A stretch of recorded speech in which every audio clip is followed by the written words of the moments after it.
Vamos a Juan, todos sabemos, en el relato de Juan capítulo 4, relato de Jesús con la mujer samaritana.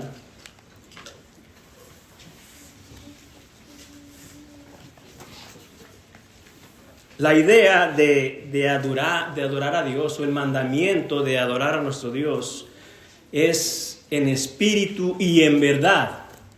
Eso viene de la conversación que tuvo Jesús con la mujer samaritana en el pozo, ahí en Juan 4, 6 al 30, se relata la historia. En la conversación, la mujer estaba discutiendo con Jesús acerca de los lugares donde debía o se adoraba a Dios, diciendo que los judíos adoraban en Jerusalén, mientras que los samaritanos adoraban en el monte Gerizim, en Samaria. Jesús no quiso distraerse, era un buen punto para tratar una buena lección o una buena enseñanza, y quiso darle exactamente el centro de esa lección o la verdadera adoración que en los días postreros iba a acontecer o iba a suceder, y llegó a ese punto central del asunto en Juan 4, verso 21, dice: Jesús le dijo: mujer, créeme, que la hora viene cuando ni en este monte ni en Jerusalén adoraréis al Padre. Vosotros adoráis al que no sabéis, nosotros adoramos lo que sabemos. Porque la salvación viene de los judíos, mas la hora viene y ahora es cuando los verdaderos adoradores adorarán al Padre en espíritu y en verdad. ¿Por qué? Porque también el Padre tales adoradores busca que le adoren. Dice la mujer: nuestros padres adoraron en este monte. ¿Cuántos miles o millones de personas adoran a un Dios porque sus padres les dijeron, o por herencia de sus padres, son de tal secta? ¿Por qué? Porque así me enseñaron mis padres. La mujer samaritana dice: nuestros padres adoraban así. Por eso Cristo le dijo: ustedes adoran lo que no saben. Nosotros adoramos lo que sabemos, porque la salvación viene por los judíos. Dice la mujer, continúa: vosotros decid que en Jerusalén es el lugar donde se debe de adorar. Parece que ella quisiera aprovechar esa oportunidad para resolver la cuestión entre judíos y samaritanos con respecto al lugar correcto para adorar a Dios. Y es el momento cuando Cristo le dice: créeme, que ya no será aquí, tampoco será en Jerusalén. Créeme, la hora viene cuando ni en este monte ni en Jerusalén adoraréis al Padre, porque el Padre busca ahora en espíritu y en verdad. No de acuerdo a la ley antigua, no de acuerdo a la ceremonia. Ahora debe ser en espíritu y en verdad. Primera carta a Timoteo, capítulo 2, verso 8, dice: quiero pues que los hombres adoren en todo lugar, levantando manos santas, sin ira ni contienda. Así es como Dios pide, así es el modelo ahora, en espíritu y en verdad. Vosotros adoráis lo que no sabéis, le dice Cristo. Juan 4, 22. Jesús tuvo que decirle que los samaritanos estaban equivocados. Aunque profesaran adorar al mismo Dios o al Dios verdadero, pero parte del culto de ellos se basaba en prácticas paganas. Los que tenían más influencia entre ellos eran los magos. Si vamos a Hechos, capítulo 8, verso 9 al 11, dice: pero había un hombre llamado Simón, que antes ejercía la magia en aquella ciudad y había engañado a la gente de Samaria, haciéndose pasar por algún grande. Verso 10, a este oían atentamente todos, desde el más pequeño hasta el más grande, dice, diciendo: este es el gran poder de Dios. Eso es lo que ellos adoraban. Dice: y le estaban atentos porque con sus artes mágicas les habían engañado mucho tiempo. Por eso Cristo: ustedes adoran lo que no saben. ¿Cuántos no adoran lo que no saben? ¿Por qué? Porque así adoraban mis padres. Dice Cristo: nosotros adoramos lo que sabemos. La expresión adoramos lo que sabemos se refiere a la revelación de la voluntad de Dios en el Antiguo Testamento para el pueblo de Israel. Era para ellos. Dice, porque la salvación viene de los judíos. Por esta razón Dios mantenía su contacto con los judíos por medio de los profetas, porque del linaje de Judá y de la familia de David vendría el Salvador del mundo. La simiente profetizada o dada allá en Harán. ¿A quién? Al Padre, a Abraham. Aquella promesa que en su simiente serían bendecidas todas las familias de la tierra. Nosotros adoramos lo que sabemos. Por esta razón, Dios mantenía ese contacto siempre con el pueblo de Israel a través de los profetas. Constantemente hablándole de qué? De la salvación por medio de quién habría de venir. Isaías 2, si vamos a Isaías capítulo 2, verso 3, dice, y vendrán muchos pueblos y dirán, venid y subamos al monte de Jehová, a la casa del Dios de Jacob, y nos enseñarán sus caminos, y caminaremos por sus sendas, porque de Sión saldrá la ley, y de Jerusalén la palabra de Jehová. Por eso, dice Cristo, nosotros adoramos lo que sabemos, porque esa salvación viene de ahí, de los judíos. Mas la hora viene, y ahora es cuando los verdaderos adoradores adorarán al Padre en espíritu y en verdad. Habría de venir esto. Ese era el modelo, 4:23 de Juan. Mas la hora viene. Ese vocablo de más es significativo. También puede intercambiarse por el vocablo pero, ahora es cuando los verdaderos adoradores adorarán al Padre en espíritu y en verdad. Enfáticamente Cristo dijo que habría un cambio de religión, había un cambio de ley, iba a haber una modificación, algo más excelente. No dijo que los samaritanos debían guardar la ley de Moisés, no le dijo eso. Estaban en la ley de Moisés, pero no les dijo eso. Le dijo lo que habría de acontecer, sino que señaló un cambio total de ley. Hebreos 7:12, porque cambiando el sacerdocio necesario es que haya también un cambio de ley. Eso iba a acontecer en los postreros días o en los próximos días.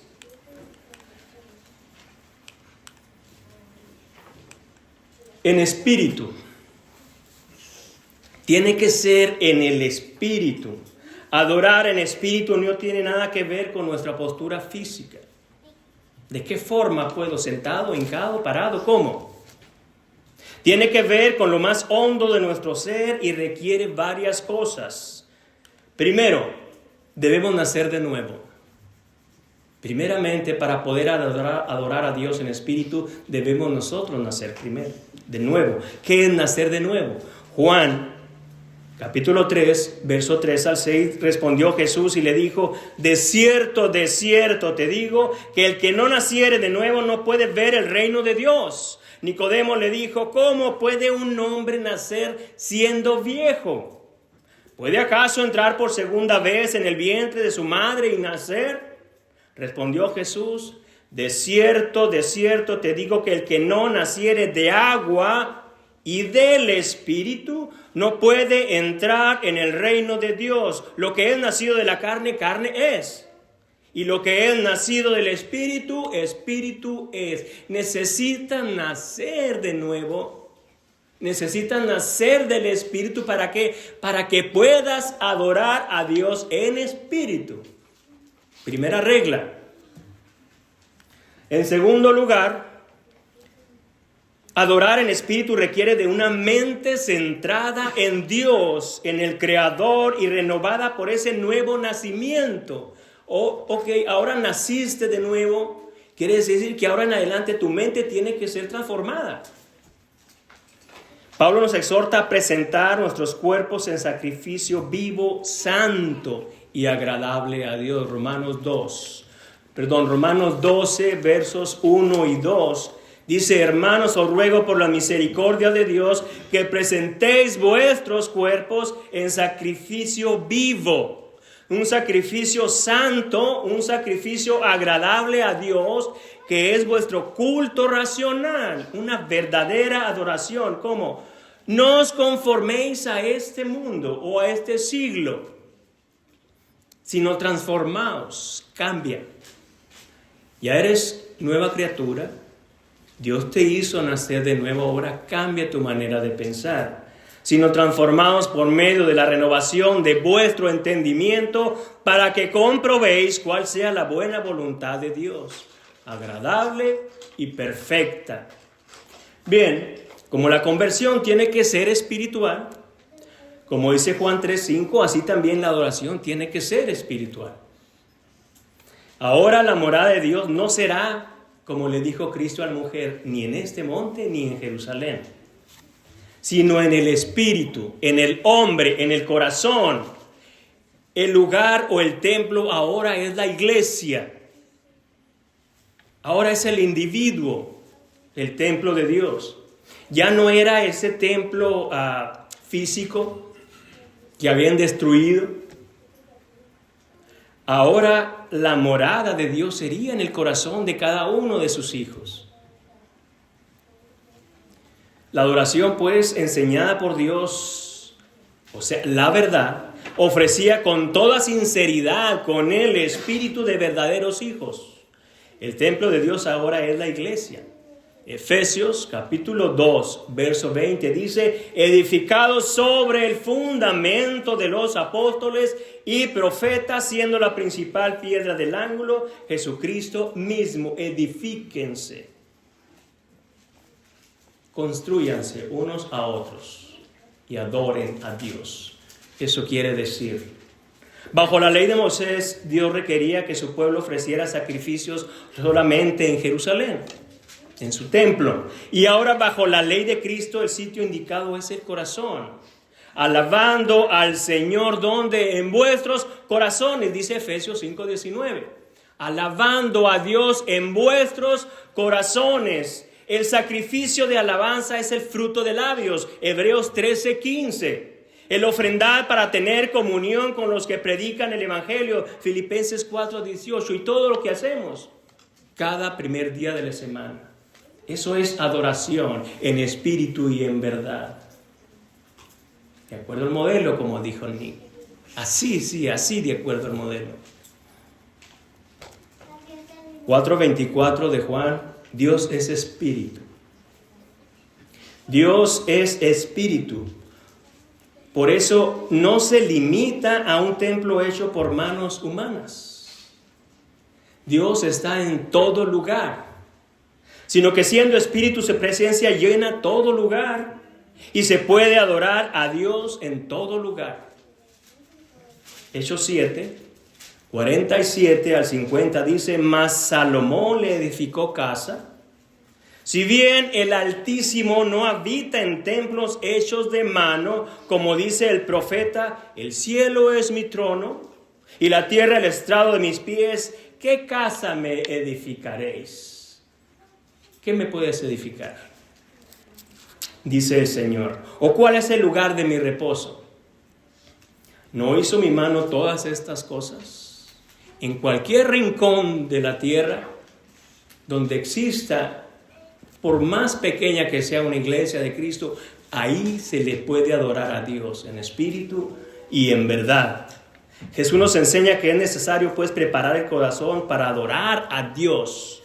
Hebreos 10, 22 dice, acerquémonos con corazón sincero en plena certidumbre de fe,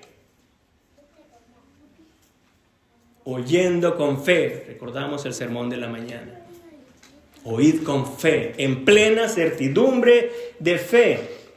Pero también, aparte de adorar a Dios en espíritu, en verdad, es necesario que adoren. Esta es la segunda cualidad de cómo debemos nosotros adorar a Dios. Es hecha en verdad. Toda adoración es una respuesta a la verdad. ¿Y qué mejor medidor de la verdad que la palabra de Dios? Ahí está la verdad. Jesús le dijo a su Padre en Juan 17:17, tu palabra es verdad. Adora en verdad, tu palabra es verdad. En Salmo 119, verso 142, dice, tu ley es verdad. Y en el verso 160 dice, tu palabra es verdad. Entonces, si la palabra de Dios, si las santas escrituras es la verdad, ahí está lo que debemos buscar. ¿Para qué? Para verdaderamente adorar a Dios en verdad. No como aquellos de Samaria, que adoraban lo que no sabían. Si nosotros sabemos que es la verdad, nosotros debemos adorar en esa verdad.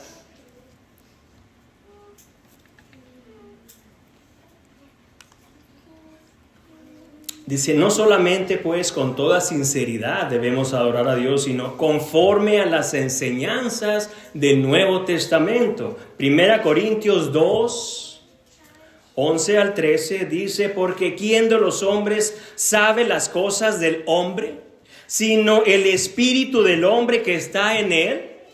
Así también nadie conoció las cosas de Dios, sino el espíritu de Dios. Y nosotros no hemos recibido el espíritu del mundo, sino el espíritu que proviene de Dios. No recibimos el espíritu del mundo una vez que nacimos de nuevo. Recibimos, dice, el espíritu que proviene de Dios. Recibimos la verdad. ¿Para qué? Para que sepamos lo que Dios nos ha concedido. Recibimos la escritura, recibimos esa verdad para saber qué es lo que Dios nos ha concedido. Lo cual dice, también hablamos no con palabras enseñadas por sabiduría humana, sino como las que enseña el Espíritu, acomodando de esta forma lo espiritual con lo espiritual. No recibimos el espíritu del mundo o enseñanza del mundo una vez que nos convertimos y acudimos a ser enseñados. Recibimos la verdad. Andemos pues en esa verdad, adoremos a Dios pues en esa verdad. Ejemplos los vemos en la palabra, los primeros cristianos cómo adoraban. Dice Hechos 5:42 que enseñaban la palabra de Dios. En Hechos 4:24-31 dice que oraban a Dios en el nombre de Cristo. En Efesios 5:19 y Colosenses 3:16 dice que cantaban himnos. En Hechos 2:42 y 27 dice que cada primer día de la semana participaban de la cena del Señor. Y asimismo ofrendaban, dice 1 Corintios 16, 1 y 2. Es lo que hacemos. Porque esa enseñanza se dio, como dijo Pablo, también de la manera que os ordené a las iglesias de Galacia, también a ustedes. Y esa enseñanza se fue llevando hasta nuestros días. Lo mismo dice Pablo, 1 Corintios 11, 23. Lo mismo que recibí del Señor, esto mismo os he enseñado. Eso mismo que recibió Pablo, eso mismo que escribió en la Santa Escritura, eso mismo nosotros estamos leyendo, eso mismo nosotros estamos haciendo cada primer día de la semana. Eso es hacerlo o adorar a Dios en verdad, en esa verdad. Porque adoramos lo que sabemos.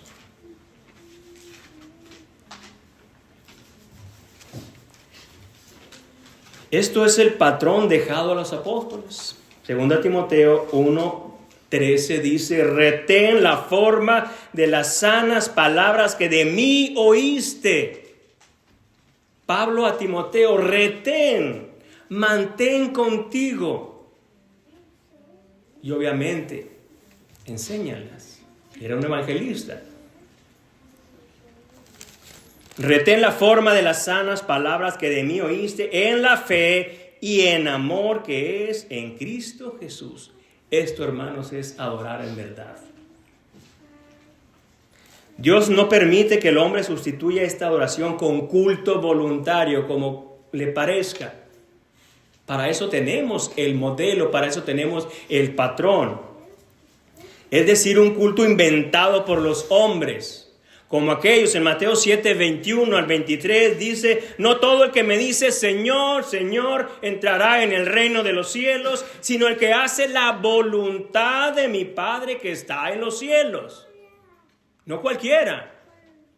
Sí, aunque hubieras hecho milagros, aunque hubieras echado fuera demonios, si no lo hiciste de acuerdo a lo que estaba escrito, no puedes entrar al reino de los cielos. Muchos me dirán en aquel día, Señor, Señor, ¿no profetizamos en tu nombre? ¿Y qué acaso en tu nombre no echamos fuera demonios? Y en tu nombre hicimos muchos milagros. Entonces les declararé, nunca os conocí, apartaos de mí, hacedores de maldad. Estos hombres no usaron la verdad para adorar a Dios. Tal vez fue una herencia, una verdad heredada por sus padres, como los samaritanos.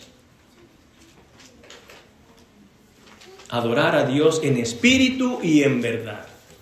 Es necesario. Esto es necesario. Esto necesita cada cristiano hacer. Porque Dios es espíritu y es lo que Dios pide. Tales adoradores busca a Dios que le adore en espíritu y en verdad.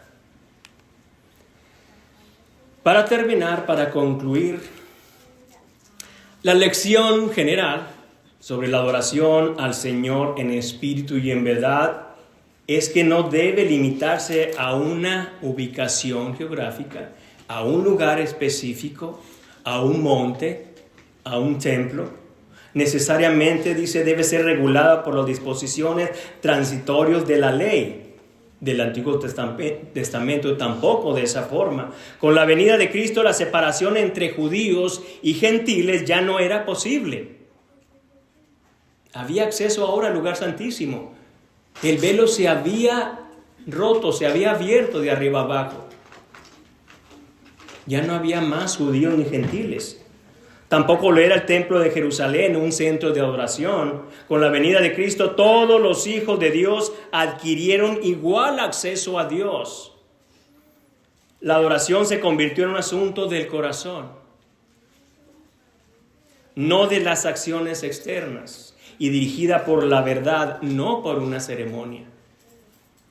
La verdadera adoración debe ser en espíritu, es decir, que involucre todo el corazón. Al mismo tiempo, la adoración debe ser en verdad, es decir, debidamente fundamentada en las Escrituras. Si no tenemos conocimiento de Dios al que adoramos, si no tenemos conocimiento de Él, no hay adoración en verdad. Ahora, ambas, espíritu y verdad, son necesarias para satisfacer a Dios, para honrar a Dios de una forma verdadera. El espíritu, el adorar a Dios en espíritu sin la verdad, esto conduce a una experiencia meramente emocional, como muchos. Es meramente emocionalismo y demasiado superficial. Tan pronto como se termine esa emoción, ese fervor se enfría y se enfría también la adoración, cuando se hace sin la verdad. Ahora, cuando se hace la adoración en verdad, pero sin el espíritu, puede resultar en un encuentro seco, sin pasión, que fácilmente puede conducir a una forma triste de legalismo, nada más. Sí, nada más porque Dios pide, ok, voy a ir, voy a escuchar y me voy a regresar. La mejor combinación de ambos aspectos de la adoración se traduce en un reconocimiento. Es un reconocimiento gozoso de Dios fundamentado por las Escrituras. Cuanto más sabemos acerca de Dios, esta es una reacción en cadena. Cuanto más sabemos acerca de Dios, más lo apreciamos. Entre más lo apreciamos, más profundamente nuestra adoración. Entre más profunda sea nuestra adoración, mayormente será Dios glorificado. Entre más conocemos a Dios, más lo apreciamos. Entre más apreciemos a Dios, más le adoremos en espíritu y en verdad. Y entre más lo adoramos a Dios, más glorificamos. ¿Qué hacer con nuestra vida. Cómo adorar a Dios, cómo dice el modelo, cómo está el patrón, cómo Dios, cómo Cristo lo ha mandado, en espíritu y en verdad. La invitación para quienes aún no han nacido de nuevo, y es su deseo adorar a Dios en espíritu y en verdad, primeramente deben hacer eso, reconocer que falta eso, falta nacer de nuevo, nacer de agua y del espíritu para poder adorar a Dios en espíritu y en verdad. Y obviamente conforme pasa el tiempo y esté adquiriendo el conocimiento, esté adquiriendo la verdad, entonces sí, usted estará adorando en espíritu y en verdad. Agradezco su atención. Y ahí está la invitación, ahí está el momento de hacer las cosas bien. Adorar a Dios como lo ha declarado en espíritu y en verdad.